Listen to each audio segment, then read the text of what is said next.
So that was the Bridgerton episode. Last week we had Black Mirror. This time we had Bridgerton. And next week we'll have a Doctor Who episode. Hopefully. What did you think? It was both what I've been asking for weeks, a basic Doctor Who episode that I feel like we haven't actually got since arguably the Beatles episode. When I was looking down the thing today after the episode, I was like, oh yeah, we had the Boom episode, which felt, even though it was technically, it also felt like, no, it was a little bit special. The Doctor's got his foot on a bomb. And then obviously the last two, which were just shooty light for reasons. So to actually have like a regular Doctor episode without any baggage of it being like, oh, it's Ruby's first adventure, it was kind of strange to be including the Christmas special 7 episodes in and finally getting like just a standard Docky Who. I mean, if I want to be a bit of a wanker about it, I could say this was almost Doctor Light because it didn't really feel like the Doctor to me. But hey, yeah, I do agree with you about the whole it felt like Doctor Who. But that kind of stopped about 5 minutes into me. Like, I felt like the setup was all very Doctor Who. Well, they did one or two things that you were calling for of late. Which? The splitting of the companion and the Doctor. Oh, yes, they weren't buddy-buddy together the whole time. And that did honestly help. It did. I enjoyed Ruby more when she was solo. As did I. It was fitting for her because it was so Bridgerton and she loves Bridgerton. It's referenced. This almost feels like what should have happened in The Devil's Court. When she said, where do you want to go? She should have said, Bridgerton. And then he's like, that's not actually what that was like, right? And she's like, I want to see Bridgerton. Oh, this is so Bridgerton. Oh, I don't know about your partner, but my partner was a bit more, peaked because she's a big Bridgerton fan. She does watch a lot of Bridgerton. She's like up to date and everything like that. I watched a bit of Queen Charlotte. To me, Bridgerton seems a lot more gossipy and snarky, which is what that's the premise that they were going for.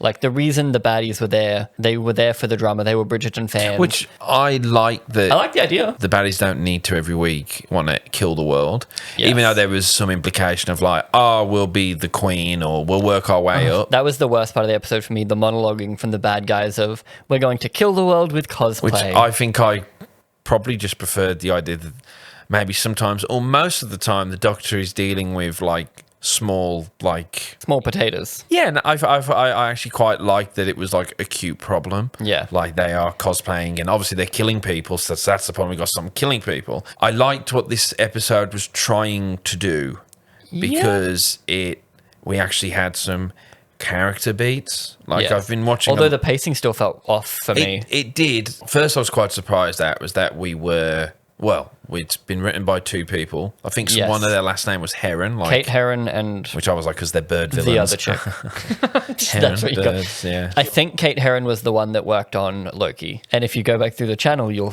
discover I fucking despised Loki. Well, and apparently I'm in the minority because the like to dislike ratio on those videos is very low. People love Loki and I'm just standing there like shouting at clouds. It's bad Doctor Who. Yes, I'm just like, everyone's like, it's good Doctor Who. I'm like, no. I was quite surprised they were in the mix already. Like there wasn't a 5 minutes out the TARDIS opening up going, whoa, it's fucking Bridgerton. I liked the idea of that, but also we haven't had enough of them just hanging out. Right, yeah, because I kind of like my little hangout in the TARDIS 2 minute, Like, before, where are we going next? What are we doing? Yeah, and then like, just, there's some trouble, I'll tinker. Yeah. What's the character vibe right now? Like, I feel like that was Matt Smith and Amy almost all the time. You'd have that little 2 minute in the TARDIS. And it's them without other characters, which is what is interesting. Whereas we haven't really seen these 2 interact without everyone else. It's classic like Sherlock Holmes. You start at the apartment, you end at the apartment. You know? It's always there's stuff going on with these 2. So there is a beat at the end of the episode that kind of shows them more friendly. A little bit something more there with this Doctor. Because they were finally alone. But I think we do need more of them alone actually just hanging out, which is the beginning of Devil's Court seemed super friendly. Way too friendly. Well, because this is where it would have slotted in around now, right? This is 6, so they would have came in just before or after then. The first thing so they're dancing and they're having a great time and it just seems like a Bridgerton holiday. They're both in period appropriate costuming and they're having a great old time until the Doctor kind of gets a little signal on the Sonic that something amiss is occurring. He goes to look for the interference and finds it's a gentleman on the balcony brooding, and she sees some commotion go on and she's like, Bridgerton drama? Hell yeah, I'm here for it. And I really enjoyed that she scuttled off just to go see the drama because she thought it would be funny. Yeah, and we did see earlier, we got the introduction of one guy going, oh, we should duel. Right. And he goes, oh, I should have been you. And then he just takes him. So we learn that this is the danger. Yeah. That they are sucking someone's energy in order to become them. They're basically killing people in order to It be them. gave Family of Blood vibes with That's the what I was I'm taking over the thing. I think that's what they were going for, but they weren't threatening is the main real problem. There's a body count of 2 in the whole episode, and we don't have to have a bunch of murder. But I think they were just playing them as much more they aren't scary. working towards anything. Like if you think of like the fireplace man thing, where it's still period and there's a you've mystery. got that vibe. But yeah, it's like, why do they want you? Why are they here? And it's all kind of leading up to a crescendo moment in a ballroom. Well, my aha moment that I always talk about, that I endlessly go on about, and we had one last week with the bubble. But this week's aha moment was, spoilers, there's 4 bad guys instead of 2. Yes, yes, and I screamed. I kind of didn't give a shit. expected that to eventually come. You know why I also expected that? Because RTD in the behind-the-scenes interview of last week's episode, he says, make sure you're counting how many aliens there are by the end of the episode. Like, that's the whole twist, is that there's 4, and then, oh no, there's 5. Yeah, it's like, a bit. he gave that away. So the whole time I was thinking, there's obviously more than 2. But even without that, even if I was just expecting, like, there's 2 bad guys, the sudden introduction of 2 more random people from the crowd coming forward and saying, I am also a bad guy, wouldn't have rocked me off my chair. Exactly. Surely when the Doctor keeps hitting the sonic screwdriver, he's just subbing every time. He's subscribing to the channel. You should try it. It works really well. He's hitting subscribe, and then he's hitting the notifications, and he's hitting like, and he's sharing it. Yes. So, because Ruby goes off, the Doctor goes to meet Rogue. Who he's suspicious of because of the TARDIS. Because the thing went ding. The thing went, it's a thing that goes ding. When there's stuff. One of the best lines of all time. And so he goes up there, and then there's a little bit of banter. Did the banter land for you? Like, how did you feel about their initial chemistry? Flat. Same. The gay community fucking loved it. Everyone apparently... I'm very happy they did. I mean, old mate Russell T. Davids saying, man, don't you miss Captain Jack? Well, here he is the again. amount of tweets I've seen that it's Captain Jack but better. I disagree so fucking hard with that. Because this is kind of the heart of the episode, is these two This is clicking. all the episode has going on. Yeah, and it's the first time we've actually had Shooty's Doctor actually have to be charactery. Yes. Actually, we have to dive into his character. So the initial balcony thing when they both think the other one's the villain, it turns out. They both think the other one's the problem. That, to me, felt kind of weird, the tone, where they're both being rude to each other, but Shooty's like, you're being rude. And yeah, the whole, you should brood differently, you should brood like that. I get that there's a joke there. It just didn't land for me. I don't know whether it was delivery or direction from the flat angle just at the back there. Maybe. As someone who's heard my wife talk about Bridgerton, she didn't like season 1 but liked season 2, and she particularly likes the tension of the will they won't they, and she really judges shows like this on that will they won't they tension. Yep. And she really likes Bridgerton because she feels that they balance it really well and it strikes that chord. And I think they really missed the trick here of not having this be something that could, like, we see this guy again on the Christmas special, and that will they won't they continues. He'll come back at the end. He says, "Find me." Yeah, he'll come back, and because I felt like here there was something more. It's not unheard of for the Doctor to have a male companion. Famously, the second Doctor had Jamie. It's will they, will they. It's will they, will they. It's they will, they will. They will, they will. Because they both fall instantly in love. Very quickly. I suppose it's meant to be they're both missing someone. But the Doctor doesn't feel like a 2,000-year-old alien. I'm not mad at a flirty Doctor. Because we've had that before. We've had it slightly. Like, we've had cheeky flirt. I think it would be actually kind of okay if this guy was just very flirty. But the fact it wasn't that much flirty, it was like, oh, I actually like this guy, so I will flirt with him to try to f*** him. Like, 9 and Jack was very cheeky. Like, Jack pushed it on 9, and 9, like, flirted back as a joke. But even if 9 was serious about it, it wasn't like, oh, 9 instantly fell for Jack. There was friction there. He didn't actually like him. Yeah. Jack was basically still a bounty hunter. So, like, 9 going, oh, you're a bounty hunter. Stupid. Like, you're decent, but we have some conflict there. Whereas this was, oh, you're a bounty hunter. How very dashing and sexy. I want to have sex with you. Please have sex with me. Yeah. That's just 10 with Jack. Jack pushes on the romance on 10. River pushes the romance on 11. because again, like they're so old. It's not unheard of that they fall in love. Like the first Doctor gets engaged in like his third story. He makes cocoa for an Aztec and accidentally gets engaged. Of course. He meets her and he's like, "You have a lovely mind." He's not immediately like, "Oh, I want to fuck you." And also, he was young, cum drunk, and in love, baby. Yeah, because they walk around. I kind of forget whatever their conversation was because they walk through the gardens. Dull. It was dull, but then only becomes interesting when the gun comes out. You're like, oh, he's a space person. It was a nice fun. They walk to his spaceship. There's a fun little joke about the shed, and I parked it behind a tree. Probably could have been. Yes. I was like, God, you It could have didn't hit feel that punchy. line a little. I got to check who directed it, but yes, it doesn't Didn't feel punches. Maybe did on the page. That's the thing. I can look at it and go, "Oh, that's a fun line," but it didn't hit.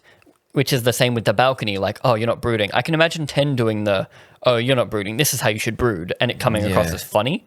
Whereas here it just fell flat for me. It did, and it direction more so. But then they go up to his spaceship, which is a pretty cool looking set, considering it's just a one-off set. Looks like a bird.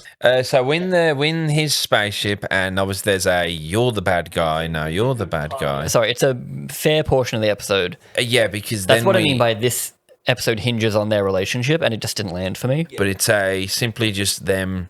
He's dissecting him, going, "Oh, you played D&D," which never actually came back. So I thought with these guys like LARPing, cosplaying, the D&D aspect would play into it a bit more, but not really. It's a very gay nerd episode. And it's very much like, oh, here's your two gay icons that are going to make out. It's not Captain Jack Harkness and the Doctor. They're going to smooch. And then we're going to have D&D referenced. We're going to reference cosplay.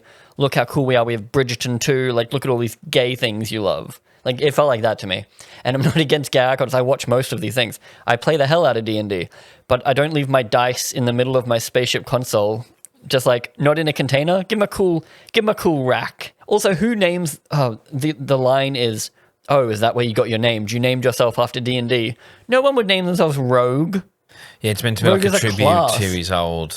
Yeah, it's Like, call yourself Shadow McKill Man. but it did feel like someone who Wikipedia D&D. Yes, it 100% feels like... Oh, Rogue will do. Like, ugh. And then also, he's roguishly handsome. We're so clever. Click, clack, click, clack. Yeah. That's what annoyed me so much about that scene. It was just like, look at all these things that will make Twitter go crazy for. Yeah. That's what this episode feels like, whereas there was no real substance for me. So after they kind of kick, they realise, and we get for the Doctor Who fandom, which was like... Oh, you mean something else that's going to make Twitter go crazy? Your Leo, whoop, whoop, is that we see Richard E. Grant as one of the faces of the Doctor. The Doctor gets registered as a shapeshifter, which is stupid to begin cute. with. No, he technically... Oh, really? He No. technically is a shapeshifter. Barely. That's not what I'd call a shapeshifter. It would qualify. The man has to die. But also, what technology is Has registering... his shape shifted? But what technology is registering that? Just And he go also with it. doesn't know Just go with that it. he's the Doctor. It's fine. But, I like, disagree. It's Prisoner fine. Zero in the 11th hour. They repeat that, but not nearly as good with the high. Because the 11th hour says, "Who are you?" And he says, "I'm the Doctor. Google me," or some shit. Then they start Googling the Doctor and they're like, "Oh, this is the Doctor." So they're playing this. Whereas he's somehow registering his DNA and checking what he used to be. Just for the... I know it might just be a go with it, but they just wanted to redo Yeah. 11th hour. But we're 6 episodes in. It's Yeah. not as impactful as the Doctor walking through the next one. Like, that's cool as shit. This was just like, Well, Shooty hasn't look had at all these that. other people. Yeah, 100% for me, he still hasn't had the "I'm the Doctor." We'll get a little hint of it, but Shooty's Doctor has no arc right now. You see 14, 3... But you see him very early, like because you're expecting to see it linearly. You're expecting to Yes. see David, Jodie, Which again you is a know. Twitter thing, to be honest, because like months and months and months ago, I heard someone say, or read someone say, that they want the "I'm the Doctor" basically run like stepping through the holograms, but they want to show them non-linearly because fuck canon. 'Cause time. Nothing matters. No, honestly, to me, rules matter. Yeah. Like, I need that the Doctor needs to have a timeline. No, it doesn't need to. Okay, I like the Doctor having a linear timeline, but showing them non-linearly seems like it's just to piss me personally off. Like, I think Russell T Davies said, "Fuck that Daniel I think kid." it was It's a fuck canon. It's a Chibbers was a good guy, my mate. It can be that. It can be Doctor Who's always had a few loosey-goose. Matt Smith jokingly says on Sarah Jane 500 times. He can die 507 times. And Russell wrote that one, and he wrote, and I remember in an interview at the time saying he threw that in going, it's so funny how there are some things in Doctor Who that can be loosey-goose and other things that are definitely locked in. And the 13 one has been locked in, and it's no more legitimate than any other part of Doctor Who canon. Peter says later on, oh, you could shoot me. I know how many regenerations I have, man. We'll be here forever. And I thought, great, leave it at that. Yeah, we don't need to worry about it anymore. But like, I don't know, playing them out of order, there's something that just grinds my gears of that. I just want a rule. Okay, well, surely what grinds your gears is that we have Richard E. even Grant. though it's one could just say, a simple, cute reference for those paying attention. Yeah. But it now ostensibly canonizes the Flash Doctor Who, Ninth Doctor. So there's a few things or it could the comic relief Doctor. I half expected Rowan Atkinson to crop up, and I would have burst. You see, that would have been funny. To me, that's a joke. Richard E. Grant is weird. Because he's in that comic relief episode. So you could then argue the comic relief has now been canonized. Yes, you could say. That's the thing. It's either the Curse of Fatal Death or it's Schalke, the Flash animated Which he Doctor. didn't look, because that's a very vampire. It's very sharp. Very sharp. He didn't and look also, like I don't that. think he wanted to do that. And also what's weird is that Richard E. Grant has been a character. He is the great intelligence who stepped into the Doctor's timeline. And that was kind of like a... Maybe f***ed things up? Who knows? I think it's just meant to be a cute reference to... Or it's because the writer Kate Herron also did Loki and is friends with Richard E. Grant or really likes him and is like, oh, I like to turn characters into alternate Richard E. Grants. I think it's because if he was just one of the rotations when they were all there, then you could have just had a fun for those who see it. But he's like the second or third one that shows up. He's for a reason. He's there. So then most people looking, as we are going, oh, where's the Matt Smith one? Where's the Eccleston one? You get Richard E. Grant, the non-Ninth Doctor, cropping up. And also John Pertwee they've used a weird old photo of him that's like from the 5 Doctors or something. It's like, it's not him. It's a random older version of him. Which again means Screen Rant can write 17 different articles about each individual hologram. It feels like it's built to make Twitter explode and make people watch the show. Or it's just a fun or reference. Or it's just a bit of faff. A fun, cute reference. But then we've got non-diegetic sound. Like, when will they stop fucking with me? Yeah, but... Leave me alone, Well, RTD. maybe it all builds towards something. It won't. But then also, as we're saying, we've really got... It's a fun part of the episode for little nerdy guys like us. It would have been if I wasn't such is an it angry also wanker. Because we see the fugitive Doctor and all that? Oh, that canonizing Chibbers even more? It's a way of not canonizing Chibbers, just going, hey, Doctor Who's kind of a mess, just kind of go with it. But Chibbers, to me, he went from going, hey, the rules are fast and loose, to going, I'm rewriting everything. Yes. And so now none of this makes sense. So you reckon RTD's just blur? He's just smearing everything. I think that's what RTD's doing. He's smearing. You see, that would make more sense if this wasn't pitched as season 1. I wouldn't be surprised if the script just said the Doctor's previous incarnations rotate around him, and then Russell or whoever it is in the post going, "Hey, just chuck Richard E in there." Personally sitting there going, hee hee hee hee. Well, I think it's that, because the screenwriter probably would have just said that. Just said, "Hey." Anyway, I feel there was chance here, and I was falling in love with the idea of Rogue and the Doctor more than what I was actually seeing. A companion who both of them think the other one's a sidekick. It's like it's 2 Sherlocks maybe working together. That's just Captain Jack's first episode, though. Right, I know. Because he's like, yeah, it's the whole... Just run that again, then. Like, I mean, we've had the young blonde companion loads of times. It's our first video coming back again. RTD is repeating himself constantly. Yeah, it wasn't even written by him. To me, I was like, this would be kind of fun when they're like hiding under the carriage, they're working things out. When they become friends, it's like, you've shown me your car, let me go show you mine. Mine's bigger. That whole scene could be cut out, because then they get back to the hall and there's a bit more urgency. We have to help. Loki maybe is guilty of that sometimes. A lot of just kind of ambling and waffling at each other. Aimless is how I point it. Because we get in there, we almost kiss. Like, the Doctor found a corpse and then found out there was at least one murderer around, and it wasn't the guy he thought it was. It should be worried about it, Ruby being by herself. But instead, he bothers to go have a chat about his emotions, which is fine.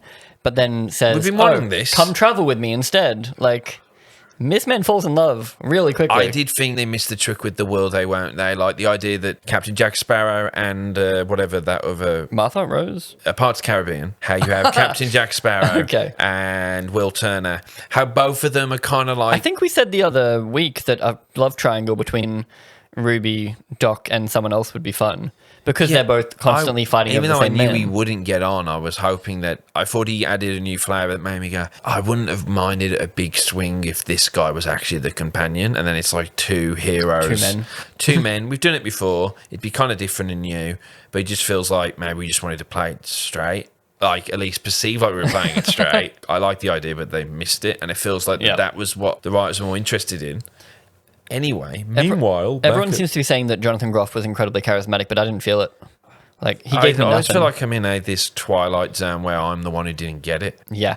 This episode feels like a 100% I didn't get it because of how gay Twitter is fucking frothing at the mouth. Like, yeah, I get it. It's exciting to see the Doctor, like, kiss, and it was obviously quite important, I guess, for Russell. I mean, the Doctor has never actually, you probably know, has never had a male-on-male romantic kiss. Yes, I think so. I'm absolutely fine with it. I just wish they'd maybe let it cook. We let it marinate a little bit.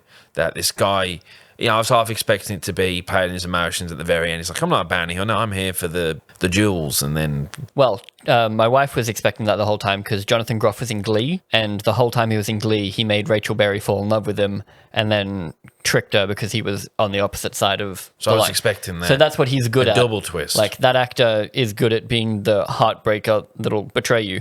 Whereas this, no, they're just in love. There's no friction. Yeah. You want character friction? No, they just love each other. Kind of like how Ruby and the Doc become They just love each best other. friends. Yeah. Confirmed best I friends. wrote that down because I'm like, really? Just best friend? Like, oh, that's my best friend. Would you chill it on the best friend? Like, yeah, it was odd because I'm like, oh, it's this Doctor's best friend, right? The first face this face saw, but not Yeah. really. It's like, you know how you absolutely brought that the 11th Doctor and Amy, it was like you believe that relationship is as strong as it is. Because her whole life, his whole life. It's the first It face worked. he saw. He was there when she needed help, and Moffat managed to make that relationship in one episode feel believable, that she would get in that TARDIS and fly with him. Yeah. But then by the end of it, and then when he sees when he regenerates, it's heartbreaking. I can't imagine in 2-3 years Shooty regenerating and seeing the spirit of Ruby and going, oh, babes. I can't imagine it. I really think with that stuff, they've missed it. But We've barely talked about the actual plot because nothing happens. meanwhile, back in the manor, I could do like a Miss Whistledown, like, meanwhile, back in the manor, Ruby is talking and her TARDIS dialect thing doesn't seem to work. Well, I mean, she's speaking English, but it's not. It's meant to... I found it funny, at least. I did. So in this, I'm like, oh, isn't it meant to be that... You know, because remember when they go to Pompeii and he's all, and they're like, oh, remember it's Latin. He's like, hello, love, apples and pears. Like, she's hearing her specific regional accent. Yes. Going by the rules, it's meant to be she's hearing okay, and she's meant to be hearing all that back. It is funny. Before the big twist, Emily was quite humorous. How she's like, what is this okay? She's like, oh. Which Like, then that was a bit of fun. somewhat sinister when you realise that she's a cosplayer too, and so she's just enjoying she's it. She's a bird. I don't know why they were birds. The makeup looked really good, though. Other than just, it's fun that they were birds. Yeah. I liked how one of them just looked ridiculous. The blue guy with the mustache. Just absolutely ridiculous. But their makeup looked really good. Like, Yeah, there was it's some great. impressive work. What even is the deal there? She follows the drama because she thinks it's fun. She just becomes besties with Emily. They find the maid that turned into the Duchess. It feels so background to the Doctor meeting a handsome man. Yes, we need her to do something. What's curious is Russell talked in the behind the scenes about how this episode, Katie Heron had the idea ages ago or something like that, and she brought it forward, and they needed it to be at a party. Like, this whole thing happened at a party.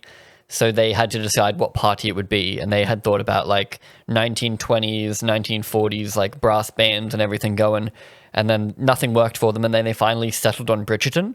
But to me, this episode doesn't work at all without Bridgerton.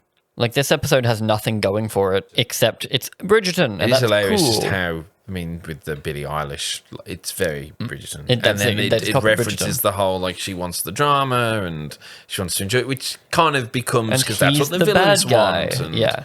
all that.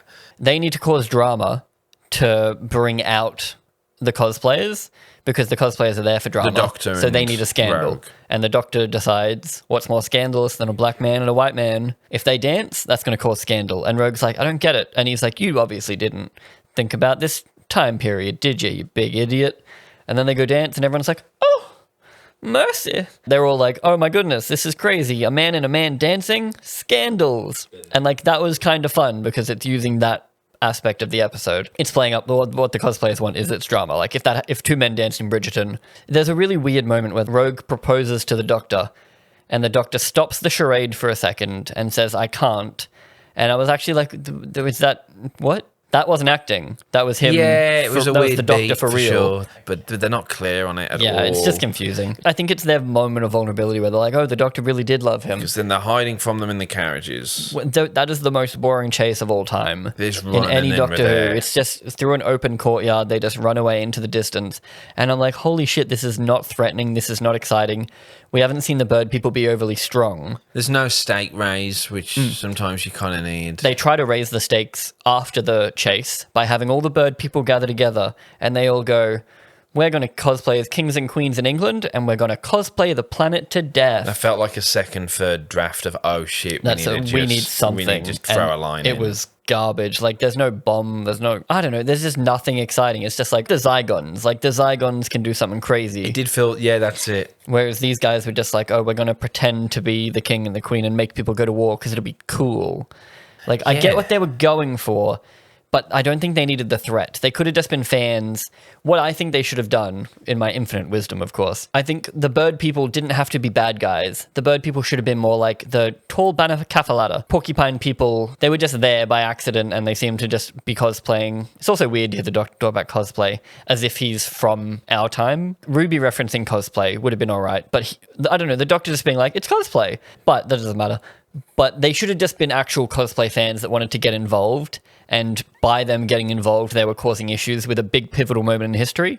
And it's like, oh, we need to keep this pivotal moment exactly the way, because this is a fixed point. And if they fuck with this, that'd be bad. Yeah, but they said, oh, if only royalty was here. So then you're left going, oh, but that would have been the stakes raise if 1813, Instead- if Queen Charlotte rocked up. Instead, they're going to ruin this ball and then go to England and then try to stuff up. It might have been a bit messy, but someone, turns out the friend of Ruby is actually a secret royal. And if they Yeah. get control of her, oh no, anything. That's what I mean by the episode had nothing except the Rogue Doctor romance that missed for me completely. Yeah, which seemed to be the big point, that if that clicks for you, all the rest is just kind of Yeah. noise. And I do hate episodes like that where really the characters are the focus and really the problem's just here for the... just because they need something to Because they do. had to. They Yeah, have to it's have not something to it's do. not interwoven cleverly. It It's they had to. skirted the worst of Jodie's era. So you have to invent all this bullshit. I've never wrote a sci-fi story in my life crap just so you can get your two scenes you had in your head before you started writing it. Yeah, exactly. That's what it felt like. It's not as It's not that- bad, it's but not it's bad, definitely yeah. skirting. Yeah. It all comes at the problem of everything else being kind of lame. Yeah. Well, yeah, Ruby's story is enjoying it. This happens. Twist is that the friend she's had actually wants to consume her. Which super doesn't make sense, like that her friend would cosplay that well the whole time when everyone else is breaking character. It's literally for a third act twist, because we have the twist of, oh, there's not one bad guy, there's two. Oh, there's not two bad guys, there's four. Oh, there's not four bad guys, there's five. And by that point, I'm like, cool, already picked it. And then, did you pick the twist that within the next Well, twist? you know she's not going to die, but I was thinking it was because she's special that the consumption meant that it failed, or She would I don't- live, they'd find her on the ground. But no, as soon as she walked out, I'm like, but then she does the weird neck crack. Just because she's a committed actress is how it's revealed. Is that? But already she picked never up saw on it. any of them net crack. To me, it was just super obvious that, oh, that's actually Ruby. And then he's like, oh, I'm going to capture them. And I'm like, oh, he's going to capture them, and that's Ruby. we have this- But Ruby walks out. They think Ruby has been taken over. So then the Doctor sees that, and then Rogue is like, Ruby's dead. And the Doctor's immediate reaction is to burst into tears. Another tiered count. It's Ding. every episode. And then we Except 73 yards that he wasn't in. And we flash back to Ruby's mum telling the Doctor, do look after my kid.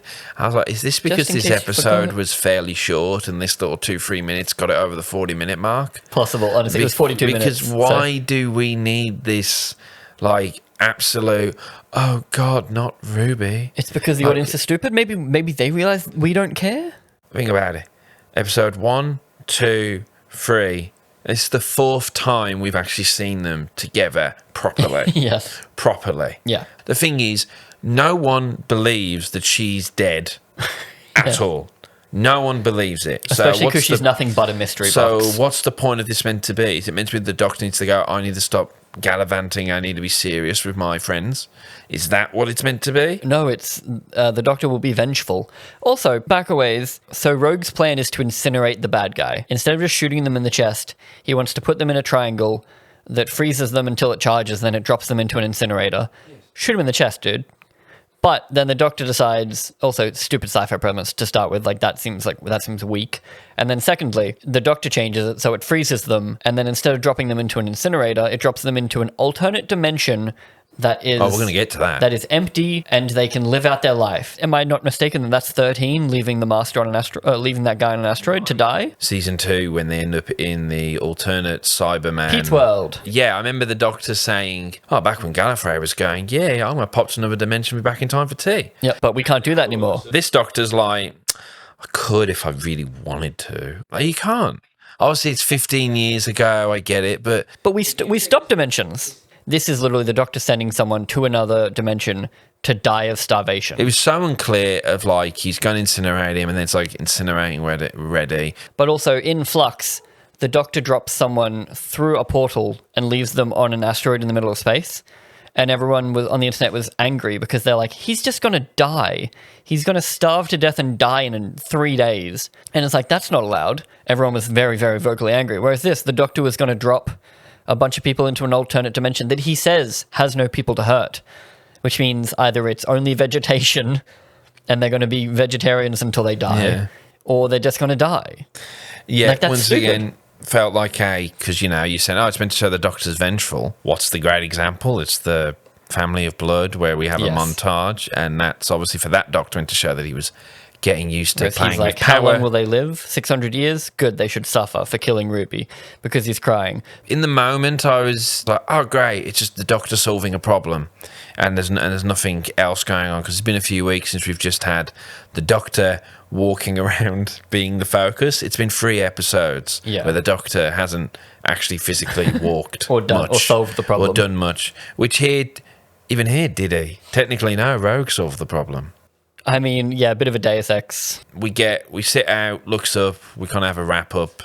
Rubes, sorry, love you. He puts the ring on his finger, another additional, it's a little, I'm going to come get you. Because he was in love with Rogue. Really didn't land for me. And it's nice that the Doctor kiss, and it's nice that it's nice. It's good that the gay community feels represented in a show that they have always felt represented in. And it's not that it isn't possible.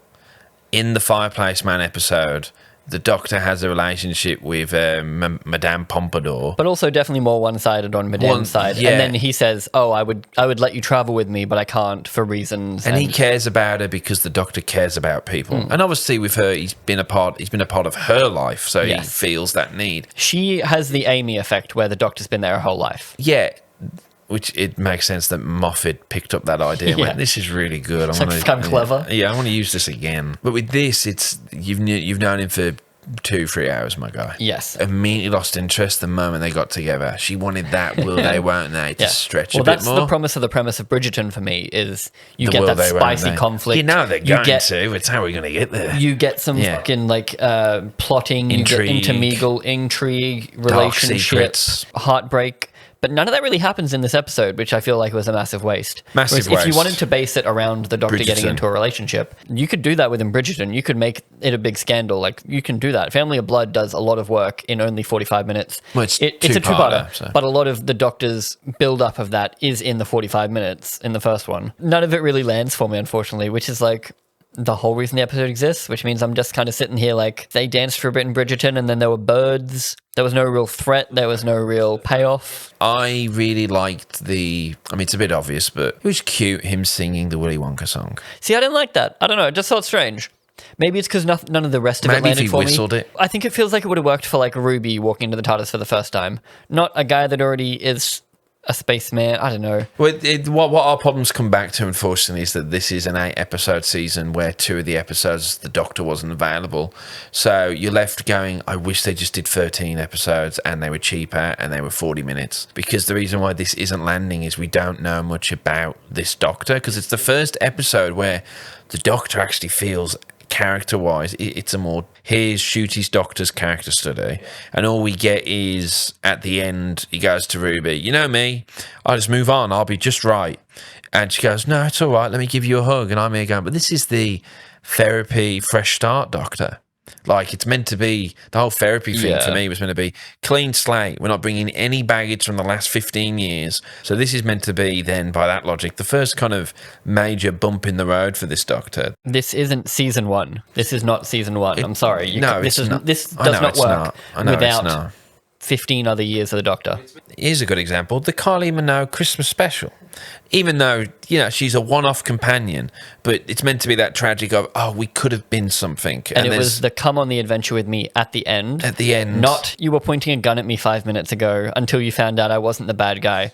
Also, I'm really horny. Please come and hang out with me. So it kind of works with that character because we've known him for 2 seasons now. Yes. But with this one, handful of episodes in, we don't know what this doctor's deal is. So then when he's sitting around falling in love with someone after 2-3 hours and being very upset, it should have just been, hope I meet you again because I think we could have something special here. Instead, it's like, oh, my fucking husband died. The love of my life has died. But Russell in particular likes his kissing doctor. He loves his kissing doctor. And so it's just Russell being Russell. And I'm sure 15, 20 years ago, Russell probably wanted because, when you watch season 1, 2, the Russell era, he's got plenty of gay shit in there. He's just being more subtle with it. Yeah. And you lot, you critical few, you analysing alcoholics out there might get annoyed at seeing gay stuff, but it was all the way back in season 1, baby. Like, he was doing the gay shit from day one. Let it go. It's fine the Doctor kissed the man, but if you are a long-time fan, you simply like, I just don't like the Doctor kisses because, I think it was really clever the way they were like, oh, we need to commit a scandal. And the Doctor's like, what if 2 men kiss in the middle of Bridgerton?